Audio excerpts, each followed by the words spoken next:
Meningkatnya jumlah pemudik pada Kamis siang ini mengakibatkan antrean panjang terjadi di res area 207A, ruas tol Palikanci, Kabupaten Cirebon. Kepadatan kendaraan pemudik juga terlihat saat akan masuk ke res area 166 Majalengka. Pemudik yang melewati ruas tol ini harap selalu waspada dalam kondisi apapun. Saya Mei Frisyari, Anda menyaksikan CNN Indonesia Newsroom, dan inilah 3 topik utama kami di hari ini.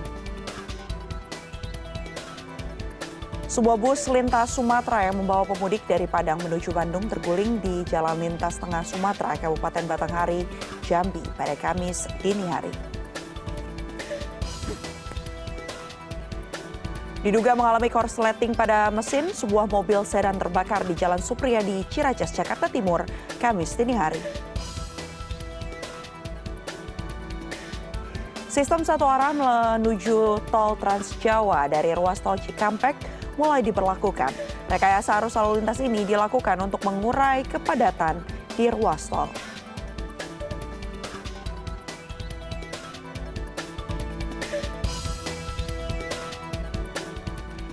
Kita awali informasi pada sore hari ini terkait dengan informasi seputar arus mudik lebaran, di mana ada sebuah bus lintas Sumatera yang membawa pemudik dari Padang, Sumatera Barat menuju ke Bandung, Jawa Barat terguling di Jalan Lintas Tengah Sumatera, Kabupaten Batanghari, Jambi pada Kamis dini hari.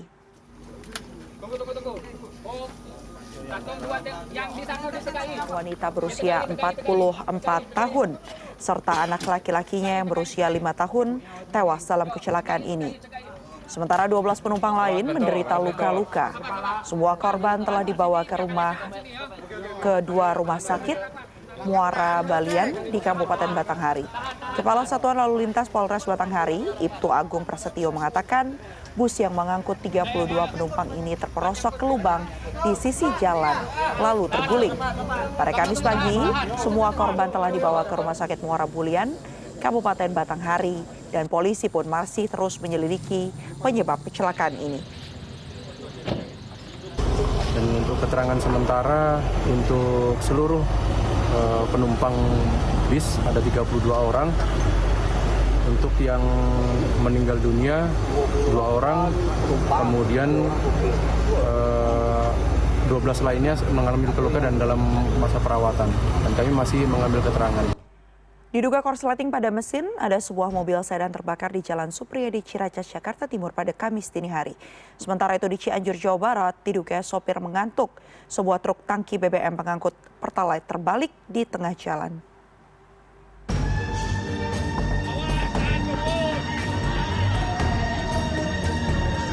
Api dengan cepat membakar sebuah mobil sedan di Jalan Supriyadi, Ciracas, Jakarta Timur, Kamis dini hari. Petugas damkar langsung berupaya memadamkan api yang sudah membakar seluruh bodi mobil. Dengan mengerahkan 2 unit mobil pemadam, petugas berhasil memadamkan api dalam waktu 20 menit. Diduga kebakaran terjadi akibat korsleting listrik pada bagian mesin mobil. Tidak ada korban jiwa dalam peristiwa ini. Ini kejadian mobil Mercy E250. Kita dapat laporan terbakar di kap mobilnya, mulai dari situ terbakar. Itu ada korban nggak Bang jiwanya Bang? Itu korban nihil. Diduga sopir mengantuk, sebuah truk tangki BBM jenis Pertalite terguling di tengah jalan tepatnya di Kampung Palhiji, Desa Jatisari, Kecamatan Sindang Barang, Cianjur Selatan, Kamis dini hari. Menurut Kapolsek Sindang Barang, truk tangki BBM tersebut melaju pada Kamis dini hari dari depo Pertamina untuk memasok kebutuhan BBM menjelang Lebaran di SPBU Bojong Terong, Cianjur Selatan. Kondisi jalan menikung, tiba-tiba truk oleng dan terbalik di tengah jalan dan cepat menabrak bagian depan warung. Tidak ada korban jiwa dalam peristiwa tersebut, supir dan kernet truk tangki hanya menderita luka ringan. Tadi kira-kira jam 2 pagi dini hari, kendaraan BBM dari depo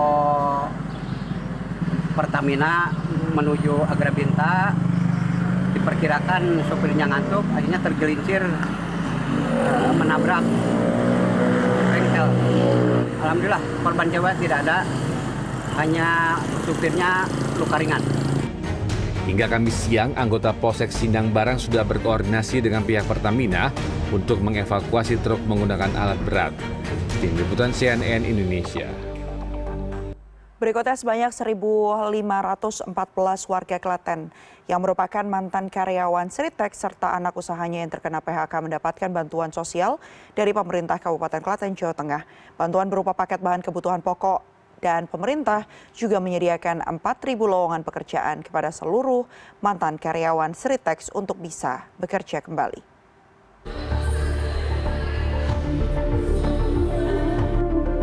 Penyerahan bantuan sosial bagi ribuan warga Klaten ex-karyawan Sritex ini berlangsung di Gedung Serbaguna Desa Mrisen, Klaten, Jawa Tengah, Kamis pagi. Bantuan berupa paket bahan kebutuhan pokok diberikan kepada 1.514 warga Klaten ex-karyawan Sritex serta anak usahanya. Sebelum mendapatkan bansos, seluruh warga wajib melakukan verifikasi dan pencocokan data dengan menunjukkan surat undangan, fotokopi KTP, kartu keluarga, serta surat PHK. Alhamdulillah dapat bantuan dari pemerintah Bupati Bapak Hamenang itu dapat sembako. Selain sembako, apalagi Bu itu tadi Bu ada sosialisasi. Oh ya, sosialisasi pekerjaan, lowongannya banyak. Jadi nggak usah khawatir yang ex-Sritex itu dapat kerja gitu loh. Sementara itu, pemerintah Kabupaten Klaten menyiapkan 2 skema untuk meringankan beban warga Klaten yang terkena dampak PHK PT Sritex serta anak usahanya, yakni pemberian bantuan sosial serta sosialisasi lowongan pekerjaan. Pada hari ini ya, 2 hari ya Mas, 2 hari kegiatan itu sejumlah 1.514 orang karyawan yang di PHK dari PT Sritex dan PT Bima Yuda Maniwijaya. Ya. Ini mendapatkan apa Bu ini Bu? Ya kalau dari Disperinaker melaksanakan sosialisasi peluang kerja dengan lowongan kerja sejumlah kurang lebih 4.000-an. 4.000 lowongan kerja bagi mereka. Dari berapa perusahaan Bu? Ada 6 perusahaan Mas di Kabupaten Klaten yang bergerak di bidang jamu. Pemerintah telah menggandeng 6 perusahaan garmen di wilayah Klaten dengan ribuan lowongan pekerjaan dan diharapkan bisa menyerap ex-karyawan Sritex untuk dapat bekerja kembali. Bagus Adi, Klaten, Jawa Tengah. Berikutnya ada Kapolri Jenderal Listio Sigit yang menyampaikan duka cita yang mendalam kepada keluarga AKP Anumerta Lusianto yang meninggal ditembak anggota TNI saat menggerebek lokasi perjudian sabung ayam di Lampung. Kapolri memberi penghargaan Rekpro Sips ke anak AKP Lusianto.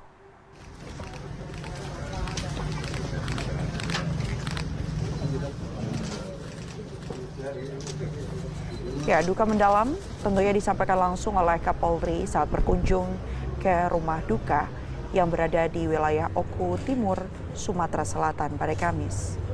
Kapolri mengatakan duka yang dialami oleh keluarga korban ini juga menjadi duka bagi seluruh anggota Korps Bayangkara. Kapolri juga memberikan penghargaan berupa Rekpro Jalur Sekolah Inspektur Polisi Sumber Sarjana kepada Sabila Aina yang merupakan anak dari AKP Lusianto.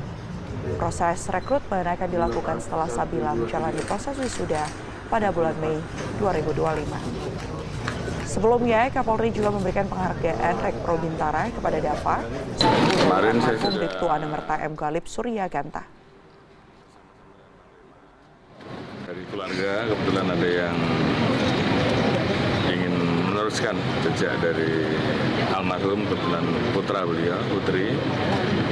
Dan saat ini kita persiapkan untuk kita bimbing untuk masuk di sekolah sarjana karena beliau kebetulan sedang menunggu wisuda.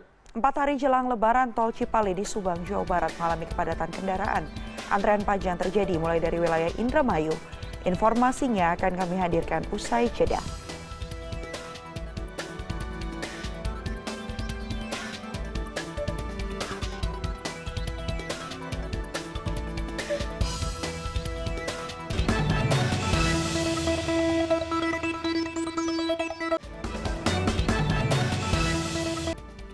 Meningkatnya jumlah pemudik pada Kamis siang mengakibatkan antrean panjang di rest area 207A di ruas tol Palikanci, Kabupaten Cirebon.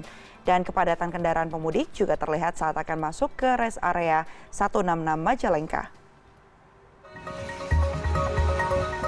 Hingga Kamis siang, suasana arus mudik di ruas tol Palikanci, Cirebon, Jawa Barat terus dipadati oleh kendaraan dari arah Jakarta.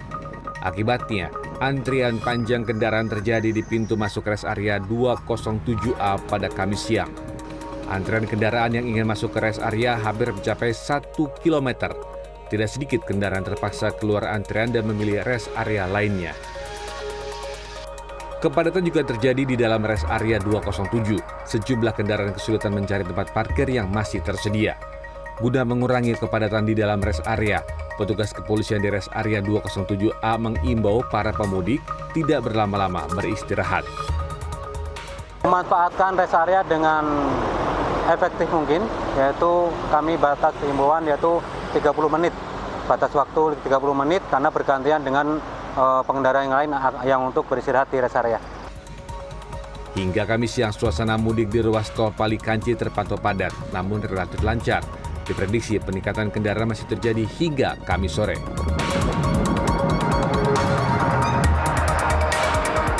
Kepadatan kendaraan pemudik mulai terlihat di KM 166 Tol Cipali Majalengka, Jawa Barat, Kamis siang. Banyak kendaraan pemudik yang sedang beristirahat. Mengantisipasi kondisi ini, petugas memberlakukan sistem buka tutup di pintu masuk rest area 166 agar tidak terjadi penumpukan kendaraan di dalam rest area. Salah seorang pemudik asal Tangerang dengan tujuan Purwokerto mengungkapkan ia mengalami kemacetan di ruas tol Cikampek dan wilayah Subang. Ia juga sempat kesulitan masuk ke rest area dan baru bisa masuk ke rest area di KM 166. Tadi alhamdulillah bisa masuk lebih cepat dibanding rest area yang sebelumnya ya. Kita nggak dapat tempat, tapi di sini alhamdulillah bisa masuk dan dapat parkir ini. Kita lihat ada parkir darurat, terus kita ambil ya, mumpung ada fasilitas itu. Kendaraan pemudik terlihat memadati ruas jalan tol Cipali dari arah Jakarta ke arah Cirebon dan Jawa Tengah. Diperkirakan kepadatan mulai terjadi mulai hari ini hingga H-1 nanti. Tim Liputan CNN Indonesia. Jasa Marga menetapkan batasan waktu bagi pengguna jalan tol untuk singgah di rest area, yakni durasi berhenti di rest area dibatasi maksimal 30 menit. Minimnya penambahan jumlah rest area di sepanjang jalan tol yang tidak sebanding dengan penambahan jumlah pemudik dari tahun ke tahun, membuat tempat peristirahatan atau rest area kerap dipadati oleh pemudik, terutama di sejumlah titik kepadatan lalu lintas. Dan untuk mengurai kepadatan serta memberikan kesempatan yang sama bagi pengguna jalan tol, maka pada musim mudik serta libur lebaran tahun ini, Jasa Marga menerapkan pembatasan waktu berhenti maksimal 30 menit di sejumlah rest area yang dipadati. Aturan ini pun bersifat situasional, tergantung dengan kondisi di lapangan. Saat peak seperti ini, memang kita harapkan agar para pengguna rest area ini berbagi. Artinya kebutuhan utama yang sudah selesai, nah diminta untuk sesegera mungkin meninggalkan rest area. Nah ini kami lakukan tentu kondisional. Apabila kondisi di rest areanya lancar, tidak ada kepadatan, yaitu dipersilakan. Tapi kalau saat padat, tentu kita akan coba dengan persuasif ya kepada pengguna rest area untuk diminta segera meninggalkan rest area, memberi kesempatan kepada pengguna rest area lain untuk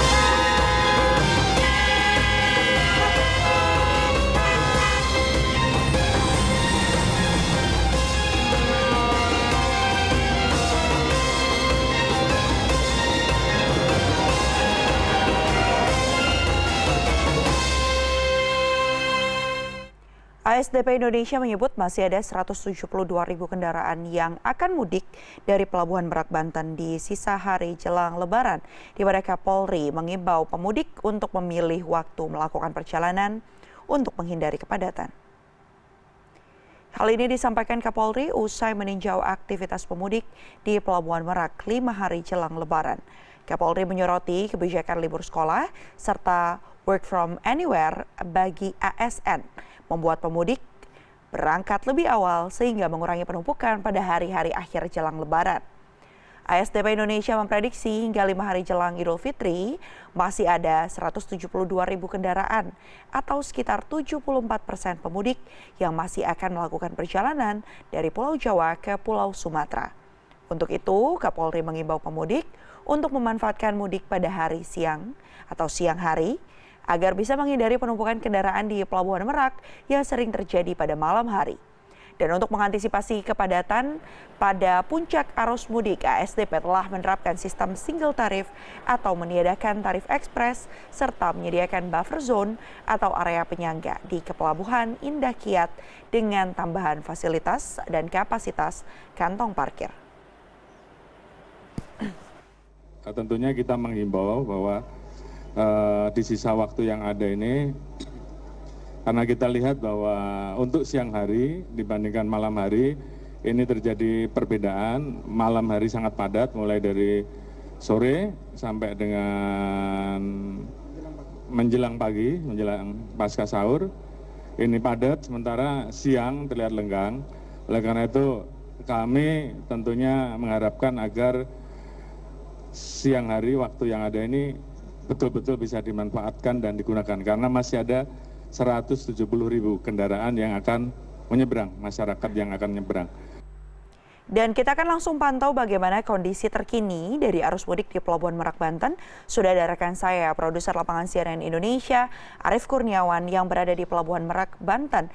Kita akan langsung sapa Arief. Arief, secara umum rata-rata berapa lama sih sebenarnya waktu tunggu yang dibutuhkan seorang pemudik dari tiba di pelabuhan hingga bisa naik kapal, Arief? Ya, selamat sore Maifri. Saat ini, sore hari ini, kapal KMP Portlink 3 ini sudah sandar di Pelabuhan Merak dan saat ini proses menaikkan penumpang, baik yang tidak membawa kendaraan maupun penumpang yang membawa kendaraan pribadi ini sedang dalam proses naik. Nah, tadi kalau pertanyaan Anda, sebetulnya berapa lama sih proses tunggunya? Dari pantauan kami pada hari ini, dari pagi tadi sampai dengan sore hari ini proses penumpang yang naik ke kapal feri ini terpantau lancar. Bisa dibilang ini normal. Jadi dari mereka datang sampai mereka masuk ke dalam kapal feri, itu prosesnya itu tidak terlalu lama, sekitar 1 jam. Jadi dari mereka datang, kapal datang, sandar, sampai mereka masuk dalam kapal feri, sampai mereka berangkat, itu prosesnya sekitar 1 jam. Dan tidak ada antrian ataupun penumpukan yang terjadi pada hari ini. Dan ini saya akan ajak Anda untuk melihat saat ini proses menaikkan kendaraan pribadi, terutama mobil dan kendaraan roda 4 sedang dilakukan masuk ke kapal KMP Portlink 3. Dan memang untuk jadwal di dermaga 6 ini berdasarkan informasi dari ASDP, ini dari shift 8 pagi sampai juga shift 8 malam nanti malam, itu ada 9 trip atau 9 keberangkatan dari dermaga 6 ini. Nah, tadi yang berangkat pertama itu adalah KMP Portlink 3, itu dia sandar jam 8.35, lalu berangkat jam 9.45. Lanjutkan dengan KMP Batu Mandi, itu sandar 9.50, berangkat pukul 11. KMP Sebuku itu sandar pukul 11.05, berangkat 12.15. KMP Legundi itu sandar 12.20, berangkat 13.30. Lalu KMP Portlink 3 itu sandar 13.35, berangkat 14.45. Berikutnya KMP Batu Mandi sandar 14.50, berangkat pukul 16. Dan yang ketujuh KMP Sebuku sandar 16.05, berangkat 17.15. Tapi ini yang sekarang bersandar ini adalah KMP Portlink 3. Jadi memang perubahan jadwal itu dapat terjadi sewaktu-waktu tergantung dengan kecepatan atau speed dari kapal tersendiri. Dan berikutnya adalah KMP Legundi ini sandar 17.20, berangkat 18.30, dan terakhir nanti itu adalah KMP Portlink 3 itu sandar 18.35 dan berangkat pukul 19.45. Nah, sedangkan untuk keberangkatan yang dari pukul 8 malam untuk masuk shift 2 sampai 8 pagi besok itu memang belum dikeluarkan oleh ASDP. Sementara berdasarkan data dari Posko Merak itu sebetulnya pada hari ini 27 Maret itu dari pantauan kami tampaknya terjadi penurunan atau volume jumlah penumpang yang berangkat dari Pelabuhan Merak karena memang lebih ramai kemarin pada tanggal 26 Maret. Itu pada 26 Maret kemarin, yaitu pada H-5 itu jumlah kapal yang beroperasi itu mencapai 50 unit kapal dengan realisasi total penumpang yang menyeberang dari Jawa ke Sumatera pada H-5 mencapai 99.584 orang. Nah, ini naik 5% dibandingkan realisasi periode yang sama tahun 2024 sebanyak 95.136 orang. Sementara untuk kendaraan roda 2 ini yang menyeberang pada H-5 kemarin itu mencapai 5.704 unit atau naik 24% dibandingkan tahun lalu yang mencapai 4.600 unit. Untuk kendaraan roda 4 itu mencapai 12.771 unit atau turun 3% dibandingkan tahun lalu pada periode yang sama itu sebanyak 13.168 unit. Sedangkan bus yang menyeberang itu juga turun 28% dari 643 unit jika dibandingkan dengan tahun lalu itu sebanyak 503 unit. Nah, untuk total seluruh kendaraan itu tercatat sebanyak 21.565 unit yang telah menyeberang dari Jawa ke Sumatera atau naik 6% dibandingkan realisasi periode tahun 2024 sebanyak 20.412 unit. Sementara untuk total penumpang yang menyeberang dari H-10 sampai dengan H-5 kemarin itu tercatat 376.871 penumpang atau naik 24% dibandingkan tahun 2024 sebanyak 303.637 orang. Dan untuk total kendaraan yang telah menyeberang itu tercatat 82.017 unit atau naik 18% dibandingkan realisasi periode yang sama pada tahun 2024 sebanyak 69.722 unit. Jadi memang dari data di Posko Merak, memang trennya pada mudik 2025 ini menunjukkan peningkatan jika dibandingkan pada tahun 2024. Nah, diprediksi ini puncak arus mudik di Merak ini akan terjadi pada besok pada tanggal 28 Maret 2025 atau H-3 sebelum Hari Raya Idul Fitri.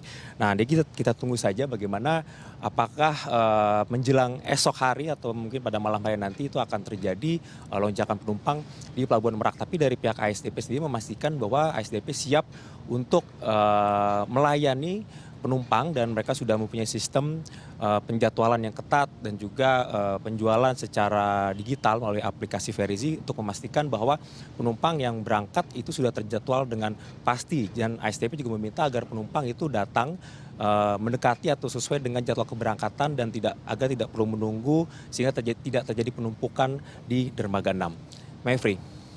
Tadi disampaikan oleh Arief Kurniawan bahwa prediksi puncak arus mudik dari Pelabuhan Merak menuju ke Pelabuhan Bakauheni ini akan berlangsung rencananya atau diprediksi esok hari pada tanggal 28 Maret 2025, di mana hari ini bisa dikatakan waktu tunggu selama 1 jam dibutuhkan oleh pemudik, artinya itu masih dalam batas normal dan diharapkan kepada seluruh pemudik yang akan mudik dari Merak menuju Bakauheni dipastikan bahwa datang sesuai jadwal yang ada agar tidak terjadi penumpukan. Terima kasih banyak atas laporan Anda, produser lapangan CNN Indonesia Arief Kurniawan. Selamat kembali melanjutkan tugas. Berikutnya ada sistem one way atau satu arah menuju tol Trans Jawa dari ruas tol Cikampek yang mulai diberlakukan. Rekayasa arus lalu lintas di 4 hari jelang Lebaran ini dilakukan untuk mengurai kepadatan yang mulai terjadi di ruas tol Cikampek hingga Cipali. Atas adanya diskresi kepolisian, sistem one way mulai diaktifkan pada Kamis pukul 12 siang. Sistem satu arah ini berlaku mulai kilometer 70 tol Cikampek Utama sampai ke kilometer 188 ruas tol Cikopo Palimanan. Dengan diberlakukannya sistem one way ini, maka kendaraan dari arah Jakarta dapat menggunakan sedikitnya 6 lajur jalan, baik dari jalur A maupun B. Di mana meski demikian, pengemudi juga diimbau untuk tetap berhati-hati saat berkendara.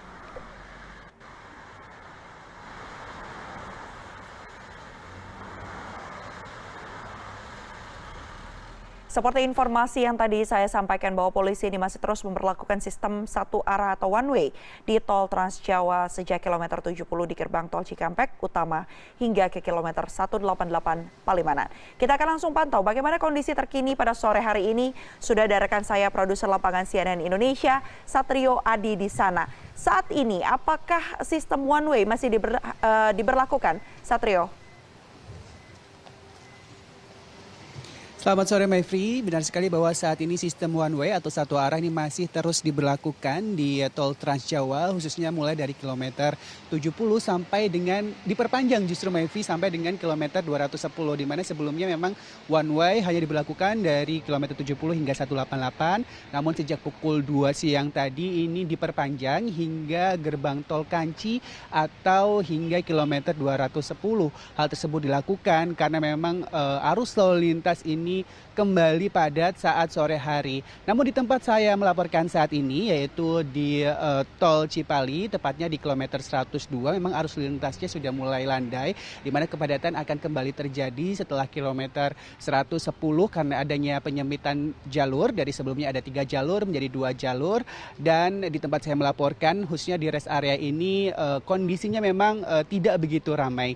Jika bisa dilihat di belakang saya ini adalah kondisi rest area, hanya ada beberapa mobil yang memarkirkan, hanya ada pemudik, maksud saya pemudik yang memarkirkan kendaraannya, tidak begitu ramai seperti saat-saat pagi hari ataupun sore hari di mana para pengendara ini memilih untuk langsung melanjutkan perjalanan ke arah Jawa Tengah ataupun Jawa Timur saat sistem one way diberlakukan. Tapi ada juga beberapa pemudik yang mengaku kelelahan, Mevri, ketika melakukan perjalanan kurang lebih 3 hingga 4 jam dari Jakarta menuju Cipali ini. Bisa dilihat di sebelah kanan saya ini ada beberapa pemudik yang sedang beristirahat bersama dengan keluarganya, khususnya anak-anak ya, yang memang jika dalam perjalanan ini cukup menguras energi sehingga butuh waktu istirahat yang lebih lama. Dan mungkin saya akan mengajak Anda untuk sedikit berbincang, Mevri, dengan salah satu pemudik yang ada di sebelah kanan saya. Selamat sore, Ibu. Ibu dengan siapa namanya? Ibu Leni. Ibu Leni ini mudik dari mana dan tujuan kemana, Bu? Kami dari Duri, Kota Riau, ke Tuban, Jawa Timur. Wow, ini perjalanannya berarti dari Sumatera ke Jawa. Dari Sumatera ke Jawa ya, Bu. Perjalanan dari kapan, Bu, berarti berangkat dari Duri? Hari Selasa jam 5:30 sore dari rumah. Dari Riau lah. Oke, berarti ini udah berapa lama di perjalanan, Ibu, kurang lebih? 3 hari. 3 hari. Ibu, kenapa sih memilih perjalanan menggunakan kendaraan pribadi? Karena kan ada pilihan transportasi lain, seperti misalnya pesawat atau mungkin kereta. Tapi kenapa ini memilih untuk menggunakan mobil? Kalau yang pertama dulu waktu anaknya baru 1 ya naik pesawat. Yang pertama ekonomis ya kan. Yang sekarang kan anaknya udah nambah 3, jadi kami jadi 5. Kalau naik pesawat kan biaya banyak sekali gitu kan. Ketimbang dari biaya pesawat, bagus kami pergi satu rumah, satu bawa mobil satu gitu kan. Jadi di sana nggak mikir kendaraan lagi. Karena kok naik pesawat di sana kami rental lagi gitu, kalau untuk jalan-jalannya gitu kan. Kalau ini kan mudik sekalian jalan-jalan, menikmati dari Riau sehingga kali malam di Palembang, nanti malam ini Cirebon, besok malam baru nyampe. Tapi Ibu ini kan membawa anak kecil ya, anak balita juga. Ini gimana sih, Bu, biar anak-anak tetap happy, tetap senang ketika di perjalanan jauh? Itu triknya seperti apa? Kalau abangnya kan memang puasa ya. Kalau si adik waktu kami sahur ikut. Nanti kalau siang hari gini ya cari-cari cemilan. Dia pun nggak makan nasi, nggak mau makan nasi. Ya kalau di perjalanan dia lebih banyak tidur sih. Karena kan mungkin via tol ya, nyaman gitu. Tidur aja. Nanti berhenti baru kayak di sini di rest area bangun, makan lagi. Abangnya nggak rewel, dia pun nggak rewel juga. Kayaknya nggak ada trik-trik apapun. Yang penting kondisinya sehat, nggak demam. Cuma kan obat-obatan kita bawa juga gitu kan. Berarti ini baru pertama kali mudik menggunakan mobil atau tahun sebelumnya juga pernah? Enggak, udah 3 kali, 2019, 2023, ini 2025. Dibandingkan tahun sebelumnya, Bu, ini lebih macet tahun ini atau tahun sebelumnya sih, Bu? Oh, 2023 yang parah.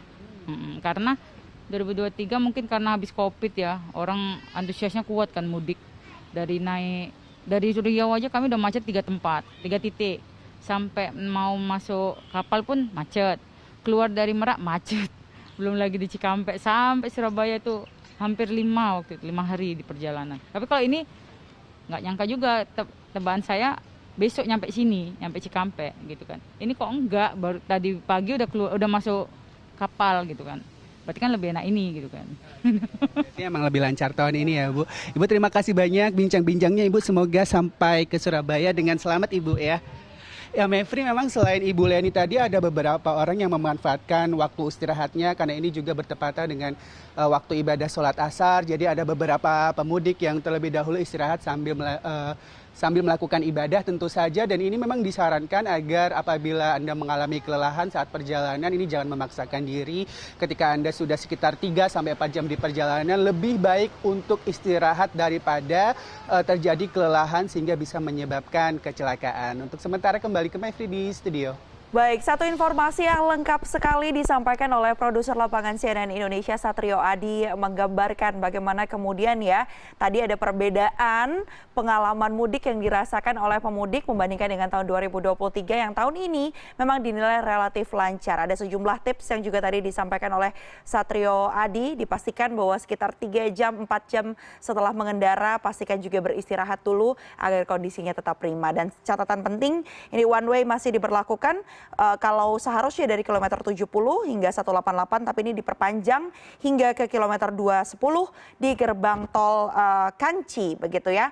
Terima kasih banyak atas laporan Anda. Selamat kembali melanjutkan tugas. Ada rekan saya Satrio Adi yang melaporkan langsung untuk CNN Indonesia.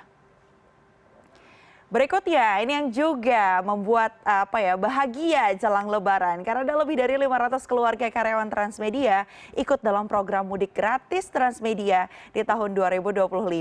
Ada 12 bus yang mengangkut para peserta mudik diberangkatkan pada Kamis 27 Maret pagi menuju sejumlah daerah seperti di Jawa Tengah serta Jawa Timur. Transmedia kembali melakukan program mudik gratis bagi karyawan dan keluarga besar Transmedia. Program ini disambut antusias para peserta mudik, terbukti dengan kuota yang langsung penuh dalam 1 jam sejak pendaftaran dibuka pada Februari lalu.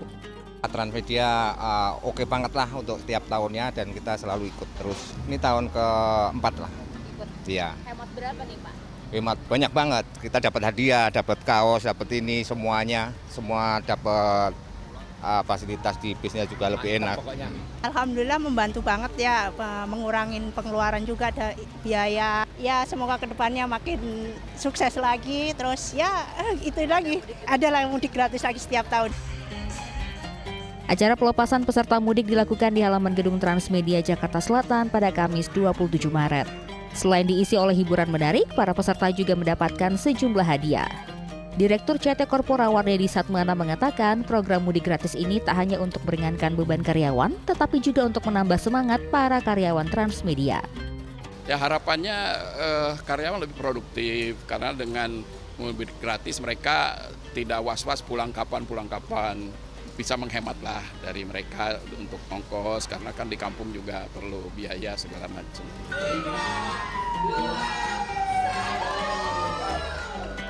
Diikuti oleh lebih dari 500 peserta mudik, Transmedia menyiapkan 12 bus dan 2 HiAce. Adapun tujuan mudik gratis ini adalah sejumlah daerah di Jawa Barat, Jawa Tengah, dan Jawa Timur.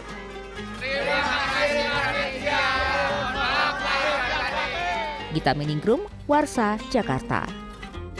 Ya, dan setiap tahunnya ini ada juga yang menggelar mudik gratis, yaitu TNI Angkatan Laut yang menggelar mudik gratis menggunakan kapal perang. Antusiasme masyarakat semakin meningkat dan jika pada tahun lalu pemudik yang ikut dalam program ini sekitar 1.000 orang, tahun ini mencapai 1.600 orang. Kamis pagi, Sumardi dan keluarga memasuki kapal perang KRI Banjarmasin untuk mudik ke Semarang, Jawa Tengah. Sudah 9 tahun terakhir ini, ia mudik menggunakan transportasi laut yang disediakan oleh TNI Angkatan Laut. Alasannya tentu saja karena aman, nyaman, dan gratis. Alasannya lebih simpel, praktis, terus untuk menjaga kenyamanan aja. Kalau pakai motor, pakai di jalan raya itu kayaknya kurang nyaman. Jadi saya menganjurkan mendingan naik kapal laut. Jadi lebih aman, pokoknya simple. Total ada sekitar 1.600 warga Jakarta yang memanfaatkan mudik gratis menggunakan kapal perang milik TNI AL ini. Karena kapal yang digunakan merupakan kapal pengangkut tank, para pemudik juga bisa membawa serta kendaraan roda 2. Setidaknya ada hampir 500 sepeda motor yang ikut diangkut. KRI Banjarmasin yang digunakan mudik ini melayani rute Semarang dan Surabaya. Untuk anak-anak dan ibunya bisa tidur di kabin yang berpendingin udara. Selama perjalanan, para pemudik mendapat jatah makan 2 kali sehari. Selain di Jakarta, TNI AL juga mengerahkan kapal-kapal perang mereka di daerah untuk melayani mudik gratis antar pulau. Di beberapa wilayah di Indonesia, kita juga siapkan sebenarnya KRI-KRI kecil, tapi itu tidak mengangkut banyak personil, tapi juga kita siapkan untuk rute-rute pendek di pulau-pulau terpencil. Jadi sudah kita siapkan. Dan Lantama masing-masing menyiapkan untuk rute-rute pendek di daerahnya masing-masing. TNI Angkatan Laut juga mengerahkan anggotanya untuk pengamanan mudik. Selain di pelabuhan, sebanyak 2 batalion marinir atau sekitar 1.500 personel diterjunkan membantu polisi untuk pengamanan dan kelancaran mudik. Yun Hermawan, Dwi Ari, Jakarta.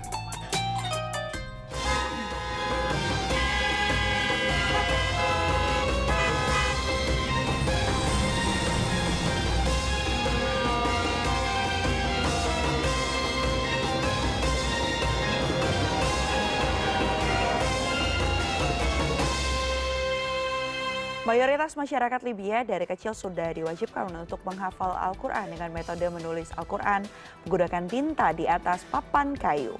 Informasi selengkapnya kami hadirkan usai jeda.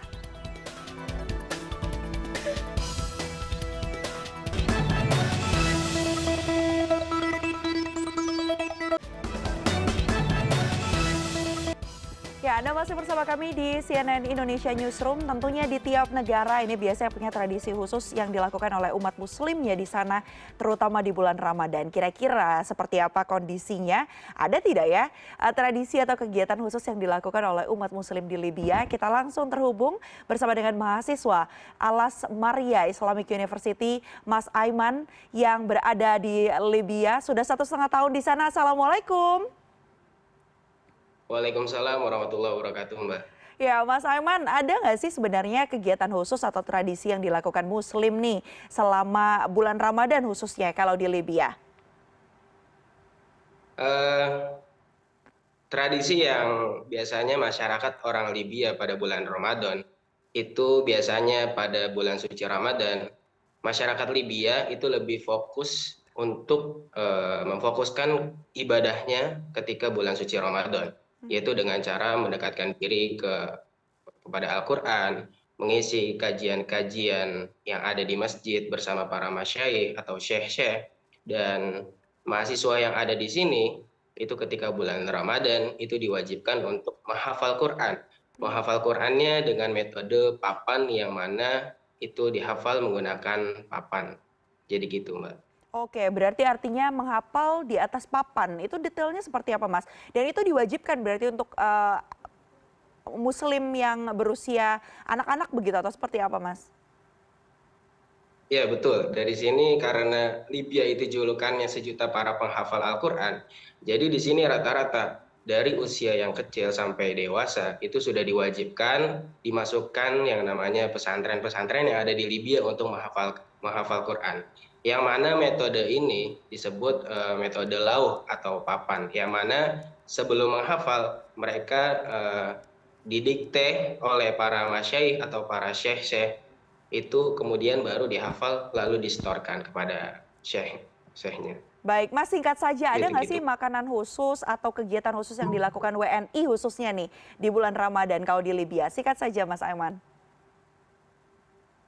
Biasanya kita mahasiswa asing yang ada di Libya itu sebenarnya sudah disediakan takjil atau iftar untuk berbuka puasa yang disediakan oleh pihak kampus. Tetapi biasanya hampir sebulan penuh Ramadan ini kita selalu diajak oleh masyarakat Libya tentunya untuk berbuka iftar di rumahnya dengan dihidangkan makanan-makanan khas Libya, itu berupa bazin. Itu bazin semacam tepung yang direbus dan dipadatkan, habis itu dicampur dengan daging unta. Ada lagi yang namanya kuskusi, itu mirip kayak padi, itu tapinya terbuat dari gandum.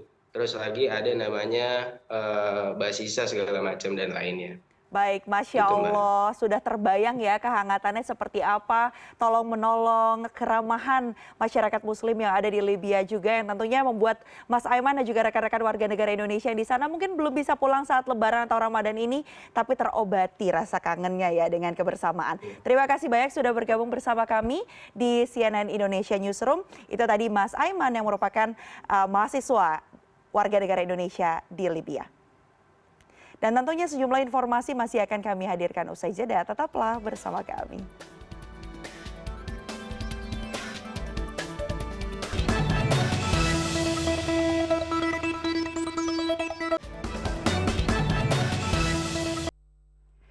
Ya, terima kasih Anda masih bersama kami di CNN Indonesia Newsroom. Mengedepankan kenyamanan dan kemudahan bagi para pemudik, Bank Syariah Indonesia kembali hadir memberikan pelayanan kepada nasabah dan juga masyarakat yang melaksanakan perjalanan mudik dengan membuka posko layanan mudik 2025. Posko Beyond by BSI berada di 8 titik strategis di jalur utama mudik mulai 26 Maret hingga 1 April. Salah satunya merupakan rest area kilometer 88A di Tol Cipularang.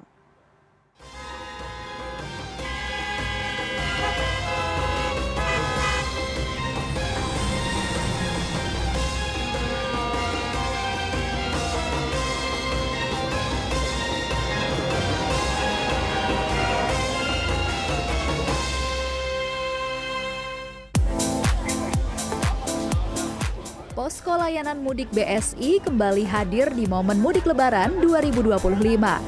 Sebanyak 8 posko dibuka mulai Rabu siang 26 Maret hingga 1 April mendatang.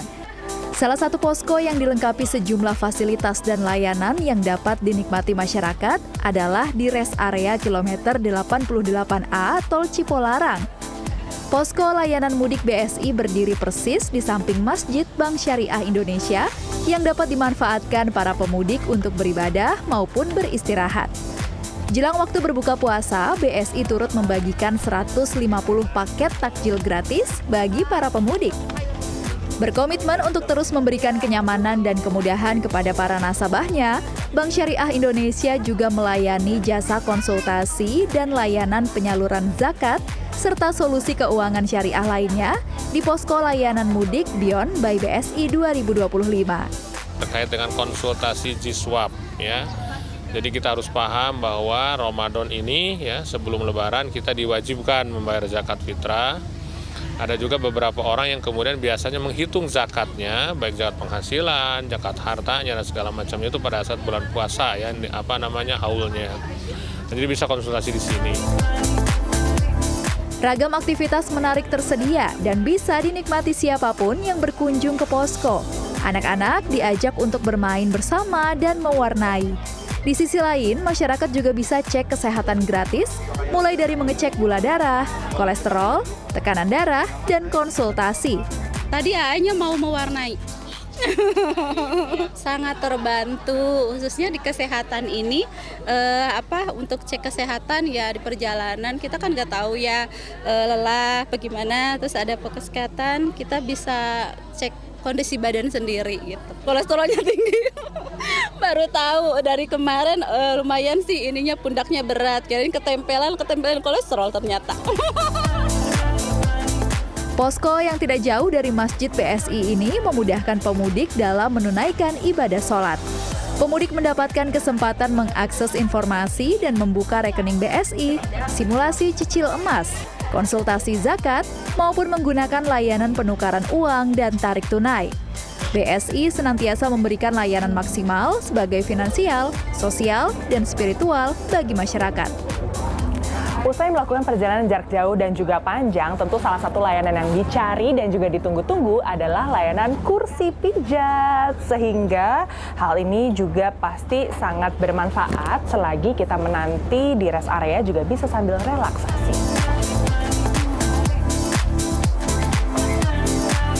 Posko Mudik Lebaran BSI beroperasi mulai dari 8 pagi hingga 10 malam.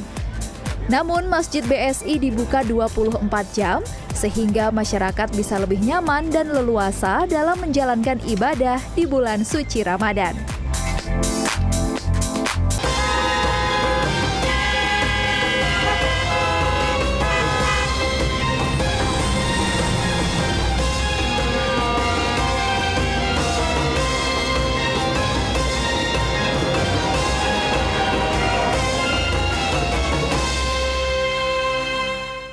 Dan informasi tadi sekaligus menutup CNN Indonesia Newsroom edisi hari ini. Saya Mayfri Syari, pamit undur diri. Selamat malam, sampai jumpa.